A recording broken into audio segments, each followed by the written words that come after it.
Bonjour tout le monde.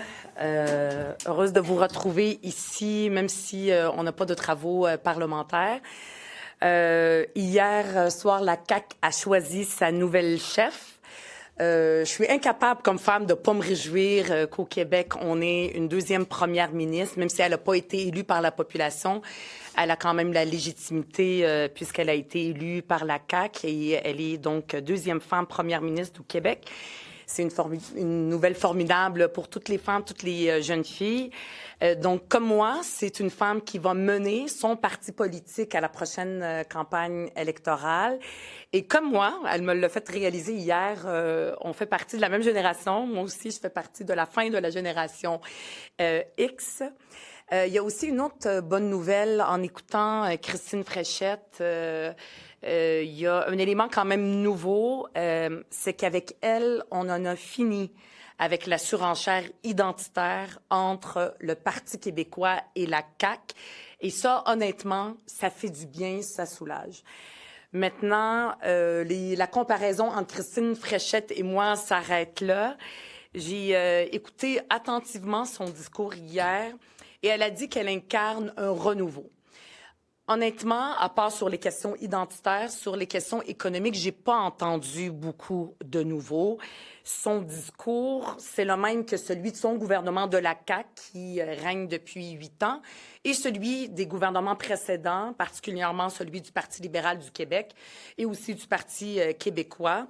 C'est cette vieille idée qui pense que si l'économie va bien, tout va bien aller et on n'a pas besoin d'intervenir, alors qu'on sait que c'est faux.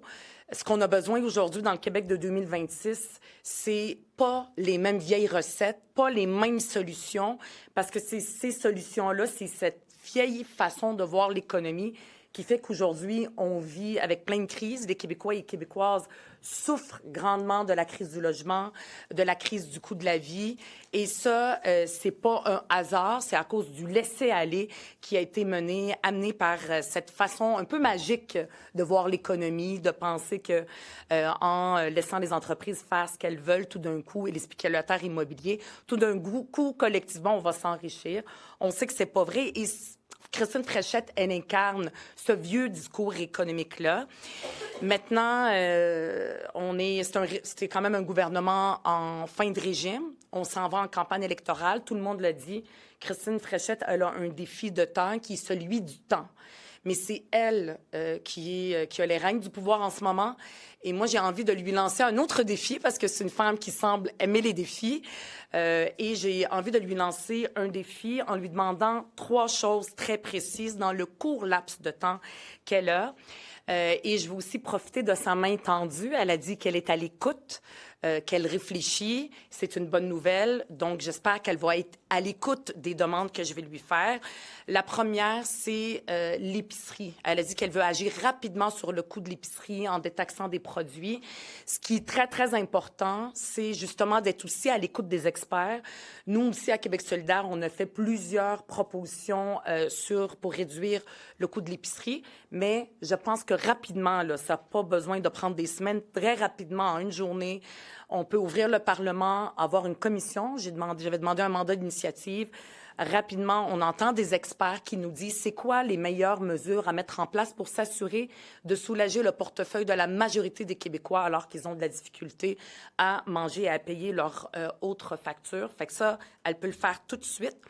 Il y a aussi une cagnotte pour cette année de 250 millions de dollars qu'elle a entre les mains. C'est important de ne pas gaspiller cet argent-là, de ne pas le donner juste avec une mesure, avec une minorité de la population. Il y a le milieu communautaire. Le Québec ne peut pas marcher. Nos services publics ne pourront pas fonctionner sans les organismes communautaires qui sont à bout et qui demandent à être entendus, à être rencontrés et à avoir aussi de l'argent pour pouvoir faire la différence qu'ils peuvent faire dans la société québécoise. Donc, une partie de l'argent devrait leur être donnée après que Christine Fréchette les ait écoutés. Dernière demande, rapidement, elle a lancé un ballon d'essai, les gaz de schiste. J'espère que ce ballon-là va se perdre loin sur la plage puis qu'on n'en entendra plus jamais parler. Je l'invite à totalement abandonner cette idée. Dans le fond, je vais la citer. Je vais la citer. On ne doit pas retourner 10 ans en arrière. On n'a plus de temps à perdre. Exactement, Madame Fréchette. On n'a pas de temps à perdre alors qu'on est encore en pleine crise climatique. Je veux finir avec un message à la nouvelle première ministre du Québec. Je veux lui adresser un message de femme à femme. Je sais à quel point elle est touchée par les enjeux féministes, notamment par les féminicides. 8 féminicides depuis le début de l'année. C'est totalement abominable, inacceptable en 2026 qu'on soit rendu là. C'est important de protéger la prochaine qui est encore en vie. Elle a pris des engagements dans ce sens-là, donc je l'invite très rapidement. Il y a un consensus dans la société à avoir la loi Gabi-Renault, donc du nom de cette femme qui a été tuée par son conjoint multirécidiviste à Saint-Jérôme l'année passée, pour que les femmes soient au courant du passé violent de leur conjoint. C'est une mesure parmi plein d'autres. Elle s'y est engagée, donc je l'invite à agir rapidement parce qu'il faut qu'on protège les femmes. Est-ce qu'elle vous a envoyé un signal, Mme Gazal, comme quoi Mme Fréchette allait avoir une approche plus transpartisane? Pas personnellement, mais moi, je l'entends publiquement quand elle dit qu'elle veut être à l'écoute. Puis on l'a senti, par exemple, pour le PEC. D'ailleurs, je lui demande, elle a proposé que le programme d'expérience québécoise soit remis là, pour 2 ans. Fait que ça aussi, je l'invite à le faire rapidement. Il y a une mobilisation importante. Quand elle a entendu les gens, elle a vu qu'il y avait une mobilisation, elle est capable de reculer et d'aller en l'encontre même de son propre gouvernement. Donc, peut-être sur les questions des féminicides, les femmes, quand elles sont dans des postes de pouvoir, dans le passé, ici même à l'Assemblée nationale, elles ont travaillé ensemble sur des enjeux importants qui touchent les femmes dans le passé. J'espère qu'elle va avoir cette approche transpartisane pour ces enjeux-là. Hier, du côté des groupes communautaires à qui j'ai parlé, plusieurs disaient qu'elle n'avait pas la légitimité de gouverner parce qu'il y a seulement 9000 personnes au Québec qui ont voté pour elle. Vous dites qu'elle est légitime. En ce moment, on est en fin de règne. C'est elle quand même qui a les mains sur de l'argent. C'est quand même notre argent, c'est l'argent des Québécois et Québécoises. Et je veux pas que ce soit utilisé n'importe comment, parce que cet argent-là, elle va l'utiliser. Ça devrait pas le 250 millions de dollars pour cette année. C'est pas la cagnotte électorale de la CAQ. Donc, ce que je lui demande de faire, puis Étienne Grandmont l'a déjà fait, il faudrait changer la ministre qui est là, Mme Chantal Rouleau, qui est absolument pas intéressée par ce que les organismes communautaires sont en train de dire. Puis c'est vraiment une mobilisation particulière, là. On n'a jamais vu ça en 20 ans. Ça vient de la base, c'est même pas les regroupements. Les regroupements sont avec eux. Ça vient de la base, c'est un ras-le-bol. C'est comme si c'est 80% des femmes qui font ça. Donc, elle peut rapidement les écouter, réfléchir de façon rigoureuse, c'est ça qu'elle est, et débloquer l'argent. Il faut que de cette cagnotte-là, il y ait de l'argent qui aille aux organismes communautaires qui tiennent à bout de bras notre société. Tout le monde le sait, là, notre société ne peut pas marcher sans les organismes communautaires. Ça serait une catastrophe humanitaire. Aujourd'hui, c'est une petite fleur, mais vous envoyez un gros pot. C'est quoi le gros pot? Je sais pas, c'est parce que vous critiquez son action, vous dites à vous faire ci, à vous faire ça. Vous avez reconnu que c'est une deuxième femme, mais je sens que vous allez vous opposer à toute mesure qu'elle pourrait mettre en place qui vous déplaise. En fait, moi, je lui lance un défi d'avoir 3 mesures. Celle de tout de suite pour l'épicerie, avant de lancer n'importe quelle mesure qui finalement peut-être atteindra pas ses cibles, d'avoir un mandat d'initiative, une commission ici rapidement pour écouter les experts, pour s'assurer de voir c'est quoi les mesures qui peuvent rapidement aider les Québécois face au coût de la vie. Elle a dit qu'elle veut agir puis qu'elle est à l'écoute. Alors, voici une offre qu'on a fait bien avant qu'elle soit élue, mais que je l'invite à le faire puis à écouter les experts. C'est ce que je l'invite à faire. Au contraire, moi, je trouve ça bien. Nous-mêmes, on a proposé de détaxer certains produits. Je trouve ça bien, mais c'est important d'écouter les experts pour s'assurer de bien agir et d'atteindre la cible. L'autre chose, elle a de l'argent. Faut pas qu'elle le gaspille à des mesures qui vont aider seulement une petite minorité. Il y a le communautaire à bout qui est là. Je l'invite à les écouter puis à leur donner aussi une partie de cette cagnotte d'argent-là. Ça sera un bon investissement dans le communautaire. Et ce que je lui dis, c'est de laisser de côté les gaz de schiste. Bien sûr, l'épicerie, je ne suis pas certain de comprendre, Mme Gazal, parce que ce que Mme Fréchette a évoqué, c'est la possibilité de détaxer des produits de consommation courante. Ça, est-ce que vous êtes d'accord avec ça? Ou elle fait fausse route? Bien, en fait, moi, je veux savoir lesquels. C'est pas clair. Ça veut dire que même nous, à Québec solidaire, moi, ça fait quelques semaines, quelques mois, j'ai proposé de détaxer les produits en pharmacie. Par exemple, comme je disais, tout le monde a besoin de papier de toilette et tout ça. Pourquoi est-ce qu'on les taxe? Et ça peut soulager le portefeuille des Québécois. C'est bien. Là, maintenant, elle est au gouvernement. Quand elle va détaxer, il faudrait qu'elle donne plus de détails de ce qu'elle veut dire. Mais moi, ce que je préfère, c'est... Nous, on a mis des... Ce que je préfère, c'est qu'on écoute ensemble les experts. Nous, à Québec solidaire, on a mis des solutions en place, des mesures.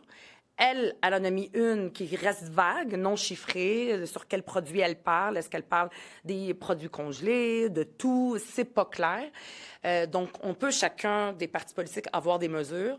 Mais ce que je demande, ce que j'ai déjà demandé, c'est d'appeler tout de suite. Une commission, ça peut se faire en une journée. Il ne faut pas penser que c'est une grosse affaire qui va durer des semaines. En urgence, parce que là, les Québécois souffrent maintenant du coût de la vie. Et du prix de l'épicerie, on le voit tous. Donc, rapidement, ouvrir le Parlement, être là, écouter des experts pour dire quels produits on détaxe? Est-ce que c'est une bonne solution? Nous, ce qu'on met de l'avant, est-ce que c'est une bonne solution? Et après ça, de s'entendre, puis d'amener les propositions qui vont rapidement aider les Québécois dans leur portefeuille. C'est déjà décrite comme une politicienne progressiste dans le passé. Elle partage relativement votre avis sur le coût de l'épicerie. Est-ce qu'elle se rapproche davantage de Québec solidaire qu'on pourrait le penser ou au contraire, selon vous, c'est des paroles en l'air ou c'est une façade? Bon, elle n'est pas la seule à s'être décrite de centre-gauche ou de progressiste, puis aujourd'hui de centre-droit sur le plan économique. Moi, ce que j'ai entendu dans son discours, c'est un discours qui me fait beaucoup penser, beaucoup au Parti libéral du Québec, économiquement, et aussi aux autres gouvernements précédents. On a eu beaucoup le Parti libéral avant la CAQ et un petit peu le Parti québécois, de penser que en matière d'économie, on n'a pas besoin d'agir. On s'assure que les entreprises font ce qu'elles veulent. Le privé, elle croit beaucoup au privé et à son action et que si l'État fait moins de choses, ça va bien aller. C'est faux. Ça fait 30 ans qu'on nous chante cette marotte-là. Et on a la preuve factuelle que c'est pas vrai. On a une crise du logement qui a causé la crise humanitaire de l'itinérance. C'est pas un acte de Dieu. C'est pas arrivé juste comme ça. C'est des choix politiques qui ont été faits où l'État a enlevé ses mains du logement. On a laissé totalement la place au privé. Aujourd'hui, ceux qui font la pluie et le beau temps en matière de logement, c'est les spéculateurs immobiliers et qui souffrent la majorité des Québécois et Québécoises. Alors, il n'y avait aucune mesure, à part juste des vœux pieux, pour les locataires. Il y a quand même 40 % de locataires au Québec. Rien pantoute. Des mesures qui vont toucher une infime partie de la population pour l'accès à la propriété. On est d'accord. Il faut augmenter l'accès à la propriété. Québec solidaire, on va avoir un plan habitation où on a une panoplie de mesures. Ça va être la pièce maîtresse de notre prochaine campagne électorale.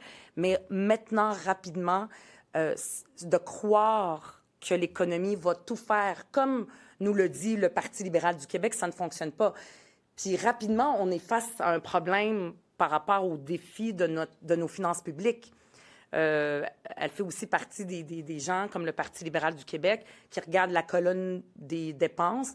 Comment est-ce qu'on va couper? Après ça, eux autres, ils appellent ça efficacité, etc., mais c'est quand même de l'austérité. Parce que si on veut jamais augmenter la colonne des revenus pour aller chercher l'argent chez les multimillionnaires, et ça existe, c'est Québec solidaire, on n'est pas le seul à appeler ça, à demander ça, bien, ça va être qui va payer au final? Soit des compressions dans les services publics, fait que ça va être la population qui va en souffrir, la majorité, ou augmenter l'impôt de la classe moyenne, ça aussi, ils ne peuvent pas se serrer la ceinture plus que ça. Fait que moi, ce que j'entends de son discours, c'est plutôt un discours économique qui ressemble à celui des vieux partis. Est-ce que vous faites comme M. Saint-Pierre Plamondon aujourd'hui et tendez la main aux nationalistes, aux caquistes nationalistes qui seraient possiblement déçus? Impossible pour Québec solidaire de tendre la main à des gens de droite. On est le seul parti de gauche et progressiste au Québec. C'est ça la réalité. Tout le monde maintenant s'est tassé dans quelques nuances de partis de droite. Là, il y a comme 4 nuances de droite. Il y a une seule couleur de gauche et c'est celle de Québec solidaire. Moi, au contraire, quand j'entends et que je vois la publicité que fait Paul Saint-Pierre Plamondon aux conservateurs du parti de la CAQ à venir chez lui, ce que ça me dit, c'est un message on ne peut plus clair que le Parti québécois est rendu à droite. Je veux dire, moi, je suis une héritière de Gérald Godin. Le Parti québécois de Gérald Godin est loin, très, très loin aujourd'hui quand on voit le virage à droite de Paul Saint-Pierre Plamondon. Et c'est assumé, c'est assumé. Moi, ce matin, j'invite tous les progressistes indépendantistes qui sont au Parti québécois à venir rejoindre les rangs de Québec solidaire. Québec solidaire, c'est votre maison. Et pas un peu en disant, disons, faisant une croix sur des électeurs potentiels comme ceux-là, vous pourriez les convaincre en tant que parti que votre position est la bonne à adopter. Pourquoi vous, dès aujourd'hui, vous leur dites ne venez pas chez Québec solidaire? Ben, je leur dis pas, il y a personne qui s'est invité. Ça serait quand même étonnant que les gens qui, par exemple, appuyaient plus les discours de Bernard Drainville, qui est un discours souvent mesquin par rapport à l'immigration et aux demandeurs d'asile, comme la CAQ nous a habitués, qu'ils viennent chez Québec solidaire où on a un autre discours par rapport à ces enjeux-là. Je suis la mieux placée comme enfant de loi 101, comme immigrante qui est venue ici, une gens du pays qui vient aussi d'ailleurs, ici au Québec, qui porte un autre discours. Et il y a des gens qui ont soif de ça. Moi, je fais le tour des salons du livre en ce moment pour parler de mon livre où je parle de mon histoire qui est celle de beaucoup, de dizaines de milliers de Québécois issus de l'immigration. Et ça résonne énormément. Et le nationalisme inclusif qui ouvre les bras, celui de Gérald Godin, en ce moment, qui d'autre que Québec solidaire et moi le porte au Québec? Qui d'autre? Il n'y en a personne d'autre. Et c'est correct qu'il y ait plusieurs spectres dans la société québécoise. Il y a des gens qui ont un discours plus conservateur, qui se retrouvent dans celui de la CAQ de Bernard Drainville ou de François Legault, ou du Parti québécois de Paul Saint-Pierre Plamondon, et même de celui de Éric Duherme. Aussi, lui aussi, les invite. Là, ça se bat pas mal à droite. Nous, ici, on est clair, résolument progressiste, de gauche, pour la justice sociale, pour l'inclusion. Il n'y a pas d'autres options. Le choix est clair aujourd'hui pour les progressistes du Québec. Leur seule maison, c'est celle de Québec solidaire. Justement, en termes d'immigration, vous avez mentionné le PEC. C'est quoi votre attente au juste? Parce que Mme Fréchette a proposé de le relancer pendant 2 ans. Oui. On sait maintenant que sa proposition pourrait toucher potentiellement 125 000 personnes. Est-ce que vous attendez à ce qu'un gouvernement Fréchette accorde la résidence permanente à 125 000 personnes?